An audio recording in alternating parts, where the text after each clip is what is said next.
The only way to survive the sex industry is to become totally numb. So whether that's through drugs or through dissociation that many of us are capable of doing because we've had histories of incredible trauma and rape and abuse, the only way to survive it is to disconnect completely. And that's no way to live. Like, there comes a point where once you disconnect so much and so often, it's very difficult to reconnect again. And it's like being the walking dead. For me, the sex industry, prostitution, I say, was the most soul-destroying 12 months of my life. I have a lot of young girls say to me, 12 months isn't very long. It's like 12 seconds is too long. You know, I was somebody's daughter and I was being paid money to have sex with strangers night after night after night, after stranger, with no idea of my worth, with no idea of my value. And so it not only destroyed my body, it destroyed my soul. There was no more of me, no more of my gifts and talents. There was only like this warped version of my gift, and it fed a beast. And honestly, no matter how much I got naked, no matter how perverted a shoot was, no matter what someone asked me to do, no one was ever satisfied. It was never enough. They just wanted more of me, and there really wasn't any more to give. At the lowest and worst times, I think I consumed multiple hours a day of pornography, which was me just sitting there and literally just sitting at the computer trying to consume and trying to find that high that seems to be farther and farther away as I get deeper into the addiction. At the root of addictive behavior, it's trying to fill a core need. Either I'm unlovable, I'm unworthy. When you walk into a club, somehow now I'm the most important person on the earth. I have power. Women are interested in me, and I don't have to deal with the messy complexity of relationships. And I think there's something that's really seductive about the fantasy. My whole experience in the industry was about becoming someone else's fantasy.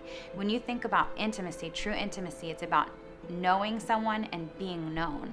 The sex industry is the opposite of that because it's all about becoming who someone else wants you to be. So by the end of it, I didn't even know who Harmony was anymore because I was so busy being Monique. And Monique wasn't a real person. Monique was just a whole compilation of other people's fantasies. Leaving the industry means having to deconstruct all of that and get back to who am I really outside of what someone else wants me to be. When you're looking at yourself as a product, all of your worth is conditional on whether or not someone else notices it, whether or not someone else buys it or validates it. And when you're a person, you're worth it because God says you're worth it. Because you are a human being and you were put on this earth for a purpose.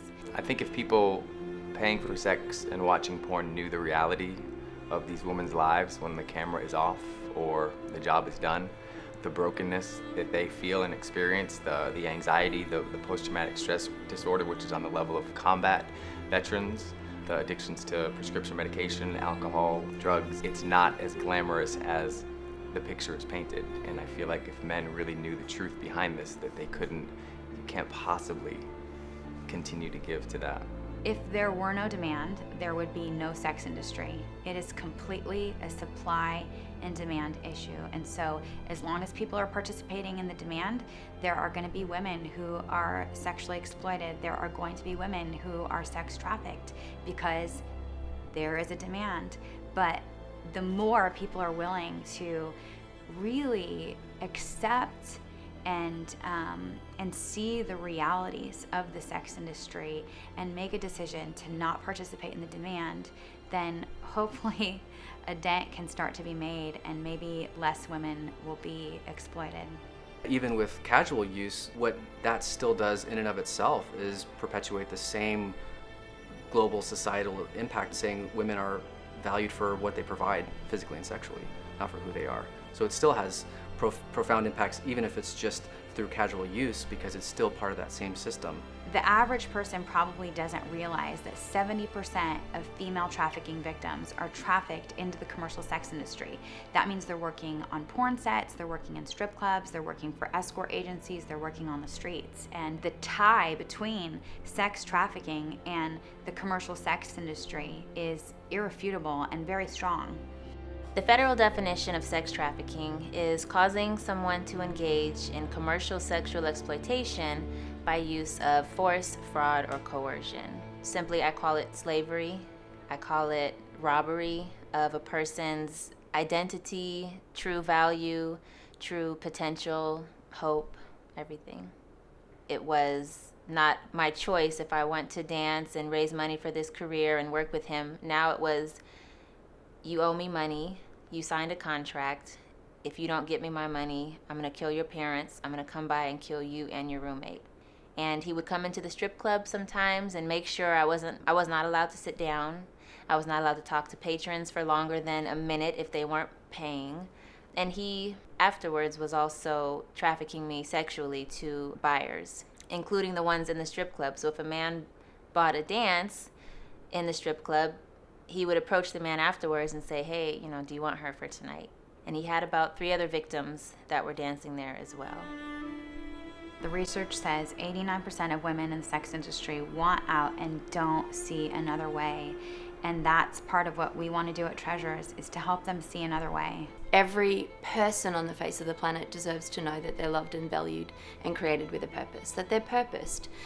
And Harmony and her team get to come alongside the lives of those women, look them in the eye, make eye contact, hand out a pink bag, and let them know that they're worthy, let them know that they're seen, and by being seen, they're known that they're loved. I was inspired to start Treasures because of my own life experiences and having worked in the sex industry as a stripper and remembering how challenging that was, how much pain I was in. And once I got out and I got free, I wanted there to be a resource for other women who were feeling as trapped as I did. I was working at a club in LA. About 2 years into it, Treasures began having outreach. And so they came to our club. The gift bags in that environment, that was the only instance that I was ever, and I mean this wholeheartedly, that I was ever given anything that no one asked me for something in return. I felt extremely loved and valued by that statement that they made, to sacrifice time and safety to give me one little thing. I mean, it changed the way that I looked at me. I thought, well, they see me a certain way. Maybe I should too. Men are such a big part of the brokenness in many of these women's lives that we have to be part of the solution as well. Our core message to women in the sex industry is that they are loved, valued, and purposed. And we really believe that once a woman has a revelation of that, it becomes difficult to live in a way that contradicts that message.